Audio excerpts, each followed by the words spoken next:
Yeah. You got it? Yeah, sounds great. Let's just make sure you're in focus. Do you want to be in focus or out of focus today? Oh, man. I hope I can focus. What did you just get done doing? Just there? Well, we're playing with a tail shape right now. I think overall, we're really happy with the new ski. I think our shape is good.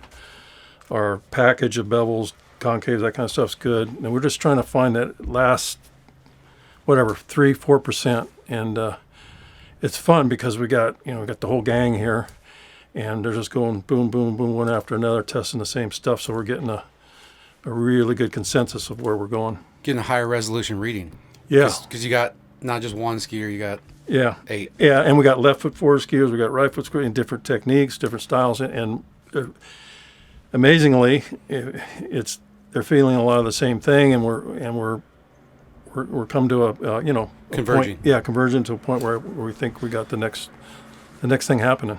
How just talk about that briefly. The difficulty in skiing is always having the sample size. If you're just one skier, you can't take 20 sets on the same ski. How important is it to have days and weeks like this where we've got 7-8 skiers? Oh, it's huge. It's like you said, you can't leave it up to one person to do the testing. Number one, and because we have a good group of, I guess, diversity as far as technique goes.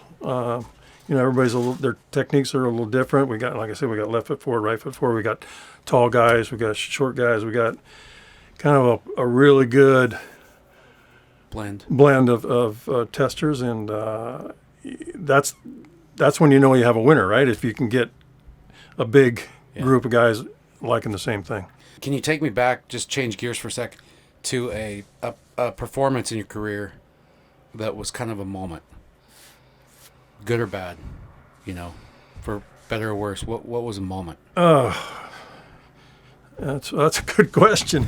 I think a moment that was bad for me, that I'm not going to say it defined me, but one of my second Masters I was in, it was a 3-round tournament, and I was ahead by like 6 buoys going in the final, and I was skiing for Herb O'Brien. It was O'Brien Skis at the time, and he had sent me a message that I got at the hotel. Back then, I don't know what you call it when you send a message via Telegram, whatever. It was back in the 70s. Congratulations, and it came a little because on Sunday on ABC Wide World of Sports, I fell around one ball, first pass, and all I had to do was run like 32 off because I was that far ahead. Yeah, and that it was a low moment, but at the same time that I realized, I wasn't maybe at that point because I was young. I was only like 17 years old. I wasn't ready for that. Yeah. So it forced me to change my attitude and everything. And I think I learned how to win at that from that moment forward. That failure. Yeah, from that failure. I just looked today. I just walked on the dock, walked in the shop. We've got such a diverse team. Can you speak to, you've been doing this for decades. How valuable is that diversity in personalities and character and skill set in language? Yeah.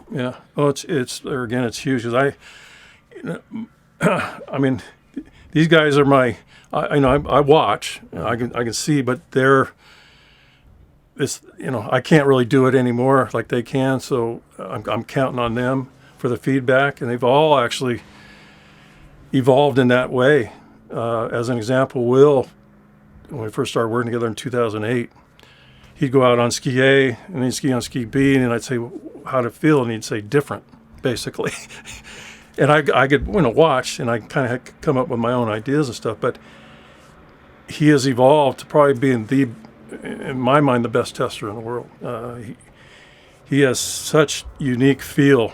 He can feel every part of the ski and tell me exactly what's happening. Under the front foot, under the back foot, what the tail is doing. It's really exceptional. And at the same time, I think that's rubbed off on some of the other guys, like because they ski together. You got JT and Benny and all of them. They've gotten into that. They've taken it and run with it, and they're all getting really good at testing.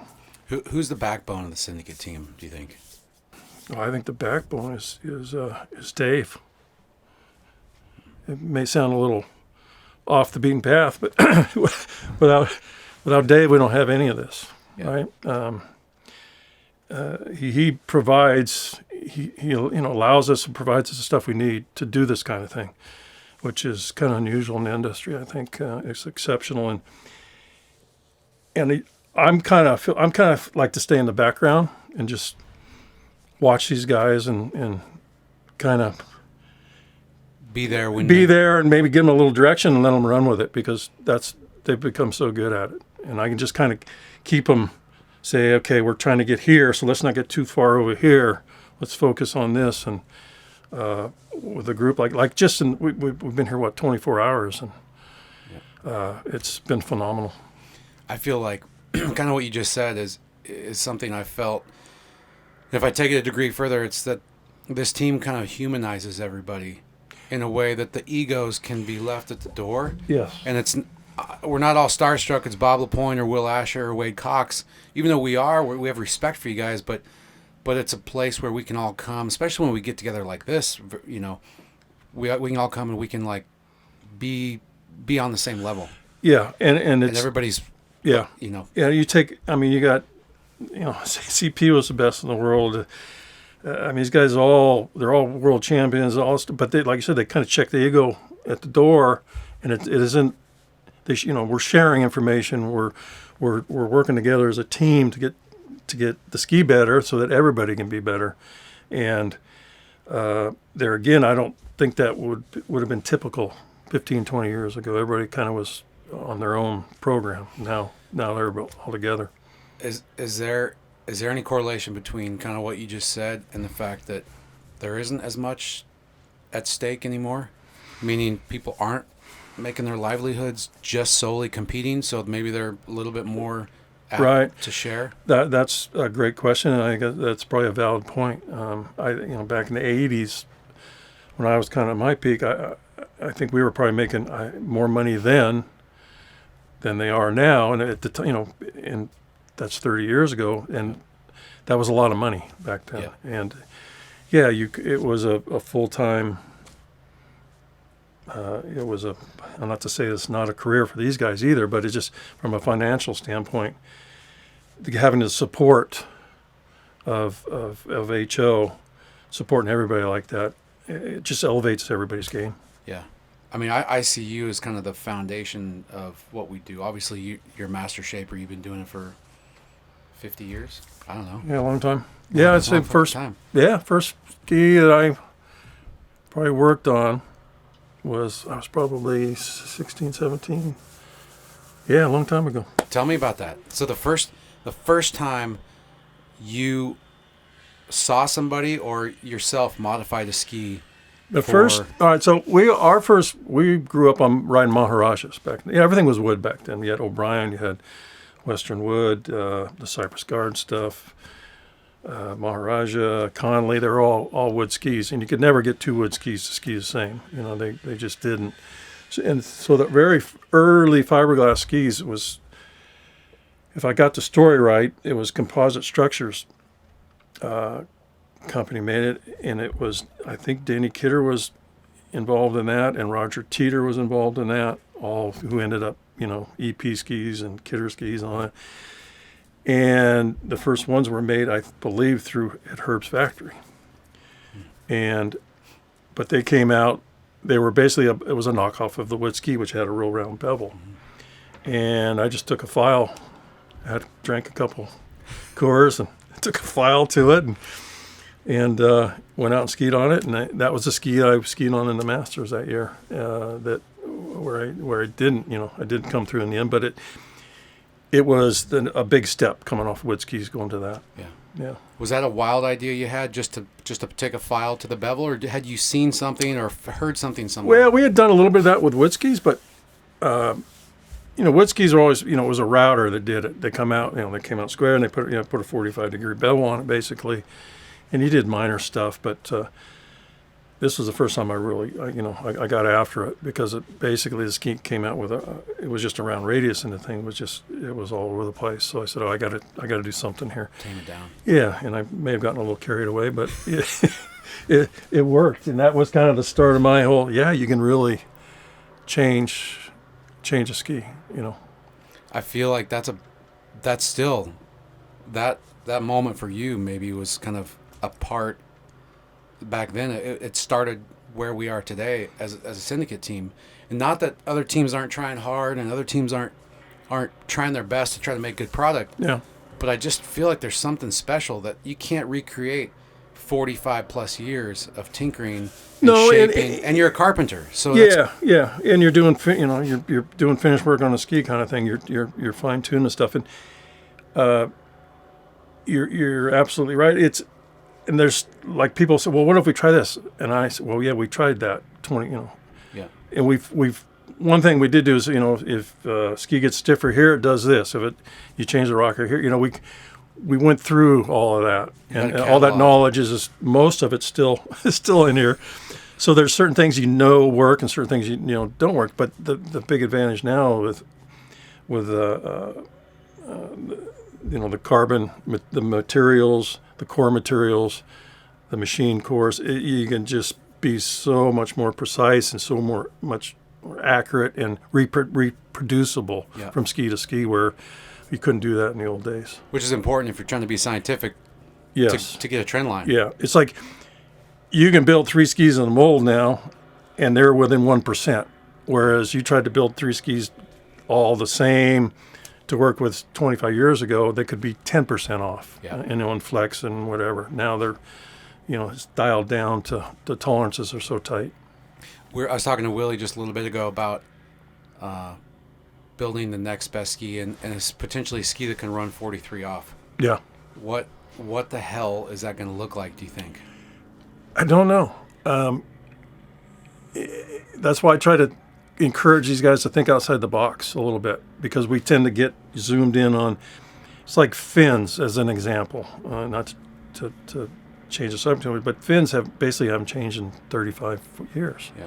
And I keep encouraging, let's try, because we're building all these awesome skis and doing all this design stuff, and they're all built based on a fin shape that's been around. And they're different fin shapes, but between the different companies, but they're all basically the same. So, that there could be a breakthrough there that could make the big difference. Because I think then you look at the skis themselves, the bevel, concave packages. That's all kind of narrowed down into what we figure is a good acceptable package. Shape wise, same thing.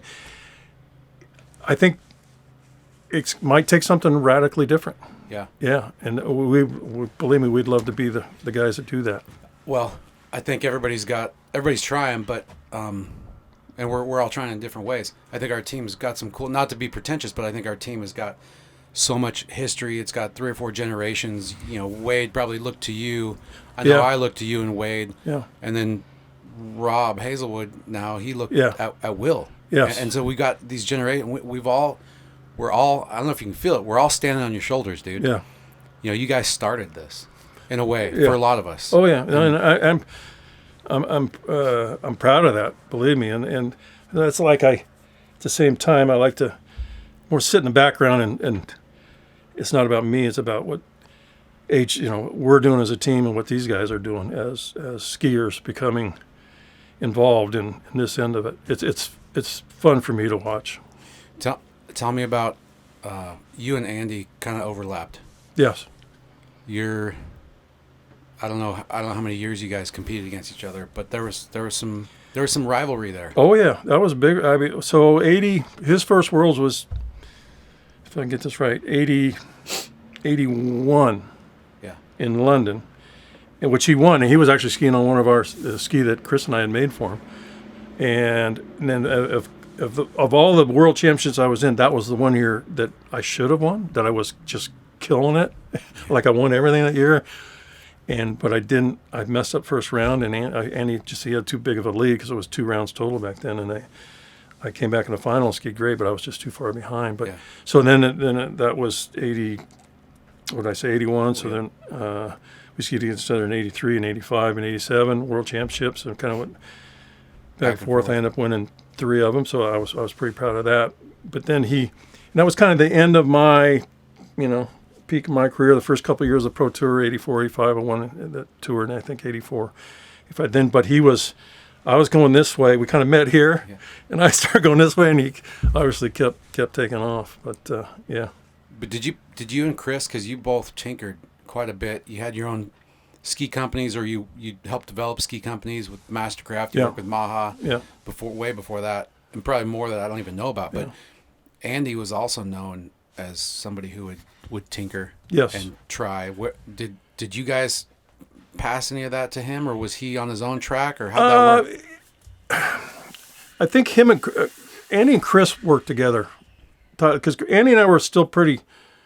You're competitors. We were very competitive back then, and at that time we ended up going to work for O'Brien. It was LaPoint O'Brien. It was part of the Coleman Company, back in that era. Yeah. And they also had O'Brien, so we had O'Brien and LaPoint O'Brien, and Chris worked directly with Andy. He had his own molds, and I was working more on my stuff, which was kind of my thought process. And then over the years, we shared a little bit, but it was back then, like you said, it was more competitive back then. Yeah. It's like more at stake. Yeah, there was more at stake, and I had my beliefs, he had his, and obviously he did. His worked really well. Yours worked well too, though. Yeah. No, they did. But, it's funny. Just sitting in the boat with Wade about an hour ago, and we were talking. It was the same thing. Wade, we didn't talk that much because he came even later, I think. Like 88. Yeah, and, I was kind of on the downhill slide, if you will, and I was still fairly competitive, but I was still into, the ski design stuff, obviously. And he was just talking about, back in 88, and I took the skis and I did this, and I looked at him, it's funny, I did the same thing about 4 years. He also, Wade himself, he figured out things, You get to a level and you go, okay, what's holding me back? Yeah. And a lot of time back then you were really limited by the ski design. That's one thing now, like you can grab a ski off the rack, and they ski phenomenal. They ski better than any ski I ever had in my life. Much more optimized than the old days. Yeah. Production stuff is amazing. Did you win the 87 Worlds? Yes. Can you run me through that, where it was? Maybe talk about that 38 pass that you ran? Well, 87 was back in England, London. So, a little quick history, if I can. So, my first World was 75 in London at Thorpe Park. And I got second. I lost to Robbie Zucchi by a 3-2 judge's decision. Judge's decision in slalom? Yeah, in slalom. He got an extra quarter buoy that they gave him, and they took a quarter buoy away from me, which to this day, Anyway, that's crazy. So got second there. So that was 75. 77 was in Italy. I won there. 79 was in Canada. I won there. And then 81 was back to Thorpe Park, second time, and that was Andy's first, where he won. Then I won. 83 was in Sweden, I think. Yeah, 83 was in Sweden. 85 was in France. I won both of those, and I won in 87. So it wasn't for that 81. I would have, should have, and could have, as I said. Would have had 6 in a row. Could have made a run at it. Yeah, Holy big run. crap. And so anyway, both times I went to Thorpe Park, I didn't win. So 87 was back at Thorpe Park, and I don't know. I kind of got in the zone. It was because everybody said I thought I was over the hill, and you're trying to prove something, maybe. Yeah, I was, and I was more focused at that World Championships. You talk about a moment in your career where you plus good or bad. That 87 Worlds was probably one of the sweetest wins for me because everybody thought I was over. I wasn't favored.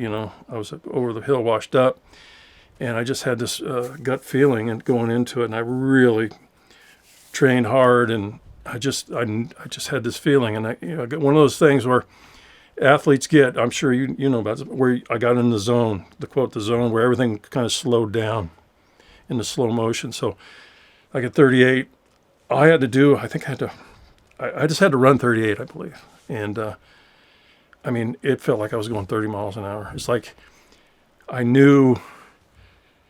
It's like your mind is 3 feet ahead of you. You know what's there before you get there. And those things, that didn't happen very often.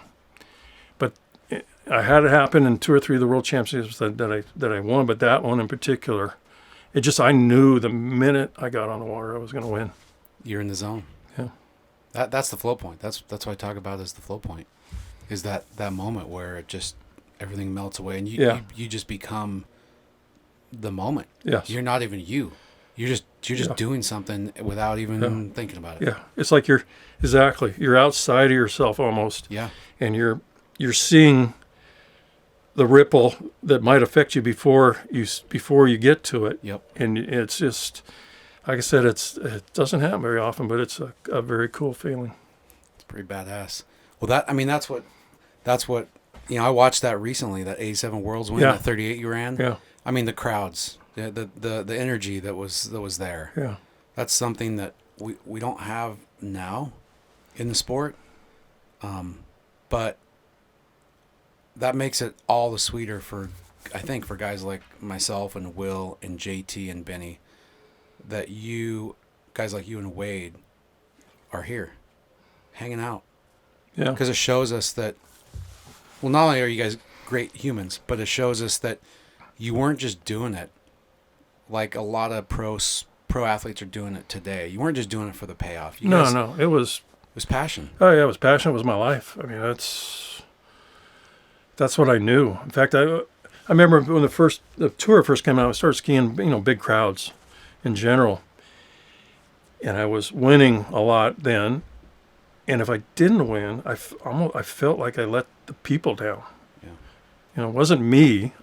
It's like, oh man, these people were there to see me, kick some ass or something, and I didn't. I was like, God, I'm sorry. And I probably realized that it didn't matter in the big picture, but that's the way I felt, and because I was so passionate about it. Yeah.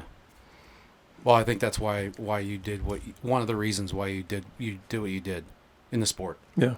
Yeah, because it was bigger than just going out and kicking ass. It was you cared, and you still do. And that's I still do. You're last night, we're at dinner and you're in my shop fucking around with the skis and trying to tweak them, get people ready, lined out today so they have skis to ride. Yeah. Well, it's I feel lucky to be doing this. It's still my passion. The sport's my passion, and this is how I can contribute to it, is by lending my, if you will, my knowledge that I've amassed over the years and passing it on to these guys. That's my role, I think, and it's fun to watch them. I think it's important in our sport what you just said, because in a sport like skateboarding that's got a much shorter history. Water skiing's been around 100 years next year. In 2020, it's 100 years. Yeah. Very rich history, pop culture, Munich Olympics. Tricky Ricky on the Ed Sullivan show with the Stones, with Mick Jagger. Yeah. And you doing all kinds of crazy shit. The Great Outdoors. Stunt doubling for. Tell me about that. Stunt double for John Candy. John Candy, the Great Outdoors. That was fun. That was an experience, of course, which I wouldn't have got if it wasn't for water skiing. But I was very lucky to get there. It was John Candy and Dan Aykroyd were the two. Chet and Roman. Yeah. So a buddy of mine, Danny Moore, is a stuntman. He doubled for Aykroyd. He drove the boat, and I doubled for John Candy. And so we call each other Chet and Roman to this day. We call him out, hey Chet, what's happening? Hey Roman, that's awesome. Yeah, it was a blast. It's just seeing the whole making a movie experience. What they go through. It's pretty impressive. Did you get to? I mean, John Candy, I think, is one of my favorite actors of all time, potentially, and Dan Aykroyd, he was just on Joe Rogan the other day. Yeah. He's still like firing on all cylinders and sharp as shit. But what was it like? Did you get any moments where you got to sit next to him? Well, every morning the three of us would go into the makeup trailer. Yeah. So it was John Candy, me, and Dan Aykroyd, and because they had to put this. John's a big guy, so they put this, they call it a rubber appliance that they would glue to my chin here every morning and do my hair and stuff. And then I put on, it was like a wetsuit with padding, a big fat, we call it the fat suit. But And I'd be sitting in this chair, and Dan Aykroyd and they'd start, and they're trying to put this thing on me, and she'd say, don't move. Don't move. I'd be sitting there, and all of a sudden they start telling jokes. And they know they're doing this on purpose, trying to make me laugh. So I start laughing, and the makeup girl would get all pissed off at me because I was moving. But you just couldn't help it. These guys would just go on get off on some tangent, and you just start busting up. Holy crap. Yeah. Another real quick story. So the first day that we were at Bass Lake, down by Yosemite, that's where we shot the thing. And they had a gas dock there that was just maybe this far off the water. Yeah. And he walked down to the dock. It was the first day on the set, and he kind of walked down, and he's looking around. What are you guys doing? Oh, we're going to go out and do some ski stuff. And I had a pair of jumpers sitting there on the dock. And he said, well, you mind if I ride in the boat? Yeah, sure, jump in. So he jumps in. And Is this John Candy? Dan Aykroyd. Dan Aykroyd. He jumps in the boat, and I'm like 20 feet. They got the carpet on. I'm like 20 feet back, grab the handle, and I go, go hit it, Roman. Yeah. And he takes off, and I go sliding off the dock. And I immediately start going into the whole, out of control stuff, and he's watching, and I do a tumble turn, I'm doing all this stuff. We go make a loop, come flying back in the dock. I whip in the dock, let go of the rope, and just jumped up on the dock and slid to a stop. Yeah. And he kind of went, turned to Dan, and goes, oh, I thought he really didn't know how to ski until I saw that. He thought you were just a wall. No, he thought he was totally out of control, and he saw him jump, land back on the dock. Shit. He's like, he always had these mannerisms too. He'd always make these facial expressions you don't see him do when he's acting. But it was a blast. You should have got nominated for an Academy Award right there. Best supporting role, best stunt actor. That's pretty crazy. Yeah. Shit, I forgot where I was going. I was going to say something before. Oh, the heritage of the sport. Yeah. Skateboarding. People know Tony Hawk. Yeah. I've never really skated. Lots of people have never skated. Yeah. Tony Hawk. Everybody knows that name. I mean, same way I don't skateboard. I know Tony Hawk. And yet, in our sport, we've got such a deep and rich heritage, and we've kind of lost the connection with that past, and the signal is very weak. Yeah. And for me, that's what's so special about Team Syndicate is between you and your brother at points, and Wade, the next generation, and then myself and Will and Dave, the next generation, and now Rob Hazelwood, Jamie Bull, Allie Nicholson, Zane Nicholson, the next generation. We got 4 generations. It's like a living, breathing history of the sport, and I feel like that's so important. Yeah. And if no other reason, if we're failing all the time, to me that's still valuable. That's still inherently enough for us to all be together trying to solve problems, because it's a living, breathing history of a sport that's forgotten its history, if you will. Yeah, and you're right. With the 4 generations, it's and it's unique. I don't think any other team, if you will, has that in the sport. And there again, it's whether it's me or Wade passing something along. Like I know I've passed a lot of knowledge on to in particular Will. And he's now passing that along, and he's taking it to another level, you see. And now the whole team's gone on that whole program, and it all clicks together. And with the new, like Jamie, she's come so far in the last couple of years. And she's at that, you see women come up and kind of get to a certain plateau, and this is kind of make it or break it. And she's definitely stepping up to that next level. It's good to see that. She just broke the collegiate national record that's been co-held by like lots of women. Yeah. Yesterday. Yeah. Lots of big time. Manon, Regina. Yeah. She just broke it. Yeah. By half ball. She's leaving herself room to break it again. There you go. What? Andy was good at that. He always break the record by a half a buoy, another half buoy. Because there used to be a payoff for that. Yeah. A bigger payoff. A couple more questions. One is my dad this morning at coffee. Well, I talked about it. My first nationals experience, and I've written about this. I've written about this in the context of like how important I feel pro skiing is, because it's easy to say pro skiing's kind of not what it used to be, but it's not really that important. And I would counter with that by saying I'm living proof that if my recreational water skiing family, which is my mom and dad recreationally skied. My dad built a flat bottom in the 60s, outboard, never seen a course. Yeah. if my brother hadn't have got pulled into competitive skiing and coached by Gordon Rathbun and, seeing you on ESPN, if I wouldn't have been drugged to the U.S. Open in 1987 to watch all you guys ski, Jeff Rogers, you, Chris, Andy, Carl, and all the women too. Without that 1987 U.S. Open experience, I probably wouldn't be doing what I'm doing. There's a lot of people that have been inspired by the pro side of skiing, by the best of the best. And as an aside, at that tournament I think you ran 5 at 39. Yeah, and at Okehili. Yeah, downwind. Downwind. Yeah, and the record at that time it was 5. Yeah, your record. Yeah, co-held by you or was it just yours? No, it was mine. And then it was just mine. And then I think Andy may have tied it at one point, and then. But don't run away from that. I got a question. You look like you might have been able to run that day. U.S. Open, Okehili, 1987. The world record's 5 at 39. What the hell were you doing? Why did you have a chance to turn it and you didn't because you were behind the wrong boat? Marcus, I don't know what happened in the moment because I did have it going, and I kind of questioned that afterwards. Like, well, why didn't you run it? And something stopped me. I don't know what it was. Because maybe I was just a little surprised that I had gotten that far in those conditions. Yeah. But I definitely was. I had it going. Yeah. I don't. Sometimes you have your mindset, hey, I'm going to run 39. And there it was just because of the conditions weren't the greatest. I wasn't maybe thinking. Yeah, I don't know. It was a long time ago. It was a long time ago.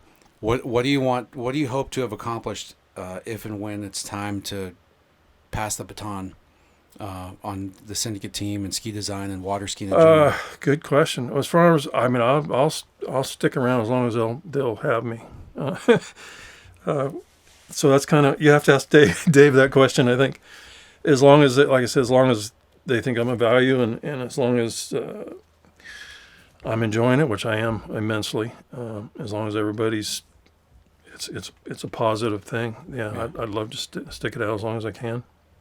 Well, because once that's gone, it's, for me, that would be, I wouldn't go anywhere else. I wouldn't try to do anything else. I think that would be it. I think, we don't want to have to put up with you too much longer, so hopefully that happens sooner or later.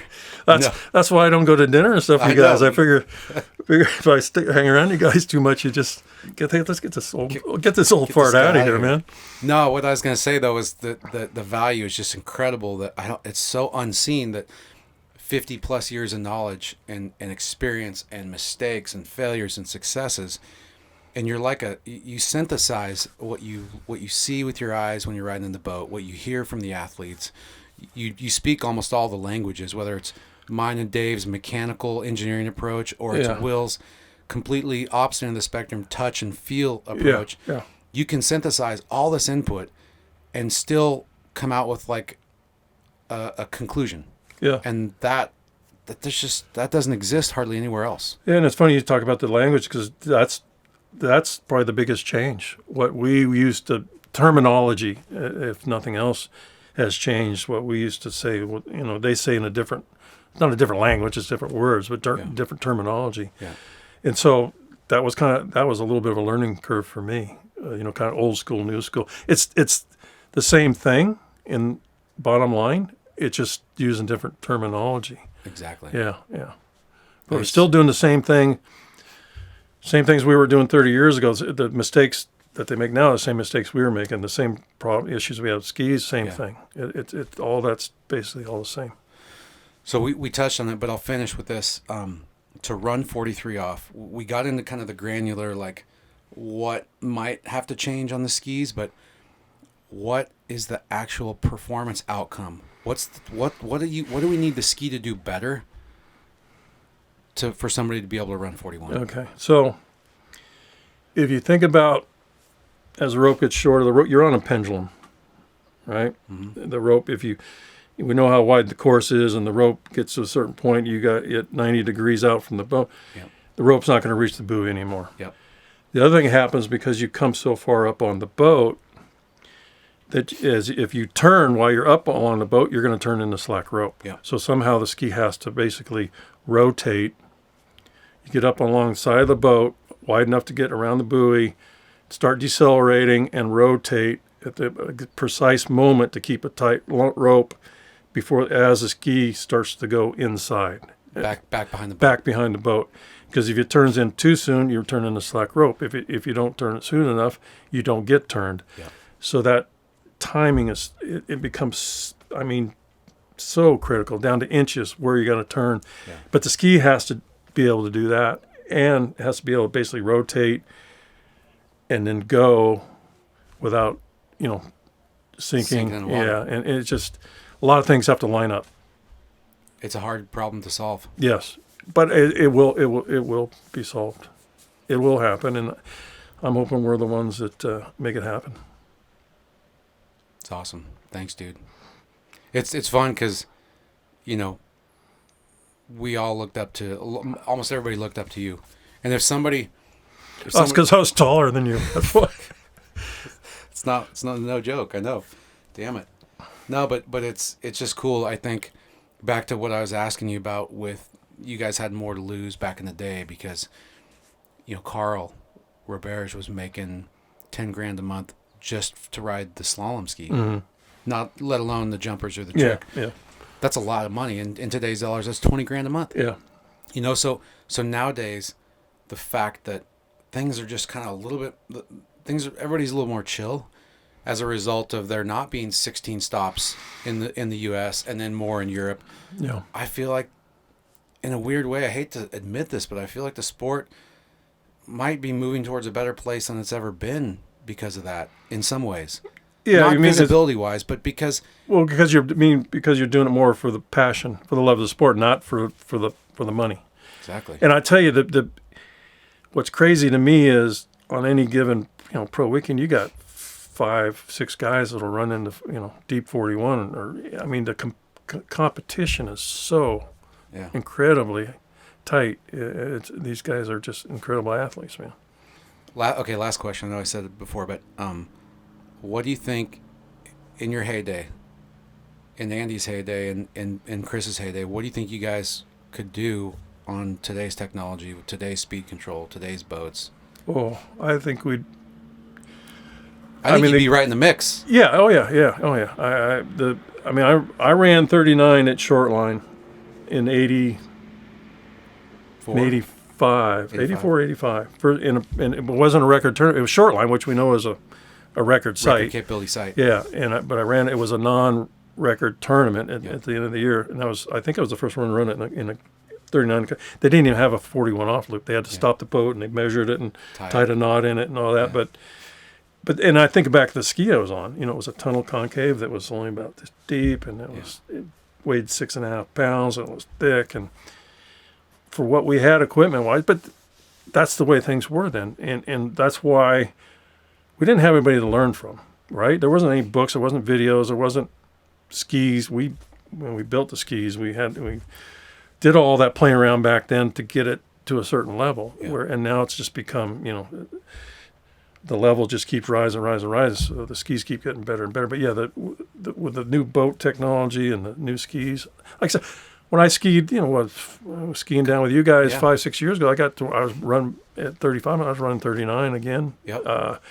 I probably ran 39 off more here than I did in my heyday back in the early 80s in practice. Well, and the thing that would piss me off is I remember very vividly in the A2 development phase after the A1, there was an A2 that was kind of outside the lines, and I couldn't. Brett Leitner tried to pull out for the gates on it, fell over. Yeah. I said, dude, what the hell are you doing? Let me show you what's up. I went out, pulled out for the gates. I'm like, okay, that's good. Turn in for the gates, fell off. Turn in for the gates. So we're like, this thing sucks. This is toast. And you go out, and you ran 38 off at 36 miles an hour on this fucking ski that nobody else could even get to the entry gates on. Yeah. And that was another level of respect. Yeah, well, I was pretty good at... You had to adapt. That's the other thing. I think in general in the industry, it's a lot easier to jump on a ski now, or different brands. They're more and more similar. Yeah. Whereas back then skis were all over the board. All over the board. Yeah. Ski A, one company and company B. there was skis, same thing. You get up, you fall around one 3 or 4 times, Yeah. and then finally figure out how to make it work. Do you remember the 74 regionals, Radar Lake, behind the Hydrodyne? Boy, Radar Lake 74. Do you remember that? I remember Radar Lake. I'm pretty sure it was you skiing. I just sent Dave a clip the Yeah. other day. I think, I don't know which end the starting dock was on, but you're heading back to the east. Yeah. And it was like, I don't know what rope length it was, but you used to do that where you'd slam, maybe body slide. Sometimes you'd stand back up out of it. Yeah. You did that at Did one of four ball. those, yeah. Almost got back up. Yeah.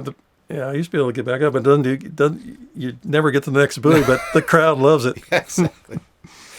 Thanks, dude. It was fun. I'll let you get back out. You got to watch these guys. Yeah. So. Back to work. Appreciate it. All right. See you. Thanks, Right. dude. Yeah. That was awesome. No, that was great. Okay. You start thinking about the old. It starts bringing up emotions and stuff. I know. That's what we're here for.